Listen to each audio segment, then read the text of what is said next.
So, dati man natin sa kaimasan ka sa kapintasan. So, kanina, na-upload yung aking pa-live. Kasi biglang binura ng province of Pangasinan official yung kanilang pinost na executive order ng ating madiyurog-rugyanan at talagang apalpas. So, okay, yung executive order na pinost na una ng ayan. So ayan, bumalik na ulit. So ito yung executive order number 12. Okay. 12. Ayan. Okay. Ilang minutes pa lang yung 300 plus na agad yung nag-like.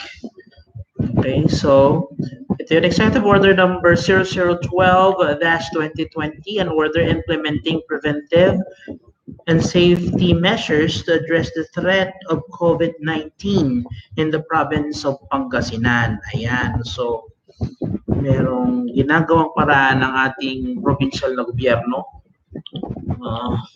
para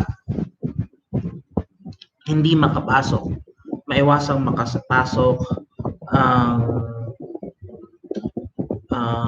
COVID-19. Ayan. So basahin natin anong nilalaman. Whereas Proclamation number 922 declaring the state of public health emergency throughout the Philippines dated March 8, 2020 was signed by the President Rodrigo Duterte, mandating that all government agencies and LGUs to take necessary measures to curtail the threat brought about by novel coronavirus disease COVID-19, whereas the state is mandated to protect and promote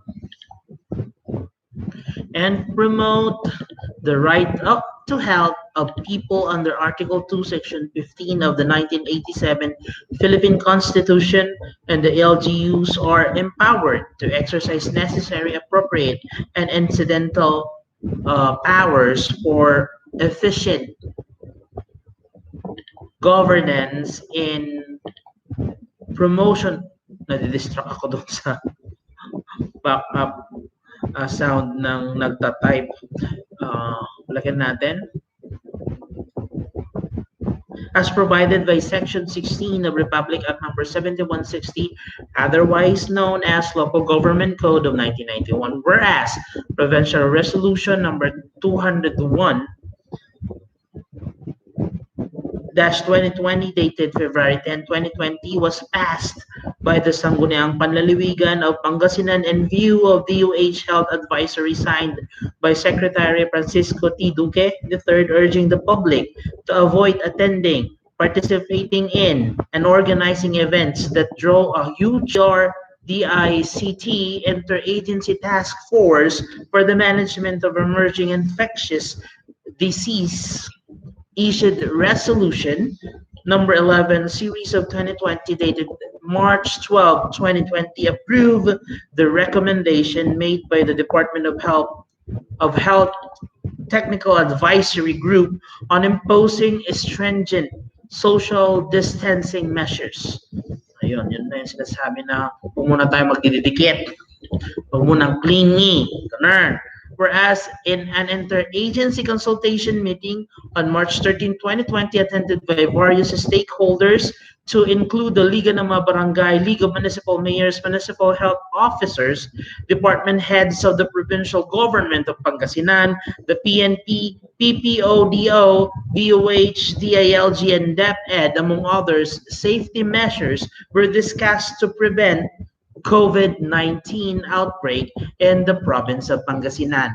Now, therefore, I, Amando I. Espino III, Governor of the province of Pangasinan, Philippines, do hereby direct the following measures. Number 1, cancellation of classes in all levels from March 16, 2020 to April 12, 2020, whether public or private, provided that schools may employ mechanisms so that students can continue to fulfill their educational requirements within the said period, provided further that families shall be responsible in ensuring the respective students to remain in their homes during the said period. Number two, suspension, postponement of school activities which draw crowds or large number of participants or attendees, to include but not limited to promenades, JS prom, social nights, graduation balls, and Foundation Day celebrations until further notice. Number three, suspension, postponement of public gatherings in barangay, municipalities, and component cities which draw a large number of people, such as celebration of barangay fiestas and festivities, barangay assemblies. Ayan. Suspension, postponement of barangay, of public gatherings in barangay. Okay, bahala na dyan. Town city fiestas, pati fiesta, suspendido daw. Reunions, trade fairs, carnivals, balikbayan affairs, concerts, and fundraising events and other public events until further notice. The private sector is strongly encouraged to enforce preventive and safety measures in corresponding workspaces such as close monitoring of employees, use of thermal scanners, and provisions of alcohols or sanitizers in the ingress/egress of work establishments. Employers and heads of agencies are likewise encouraged to consider the implementation of 4-day work week in lieu of working 5 days a week, provided that the 40-hour weekly quota shall be met by the employing necessary work arrangement such as flexi time and compensatory time offs. Mass public transportation such as bus companies that are required to implement safety measures in terminals and vehicles, including the provisions of alcohol. What had happened? Nabanggit yata yung aking... What had happened to this?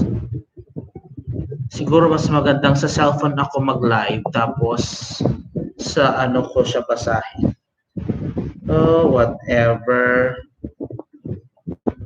Nabagtit na siya.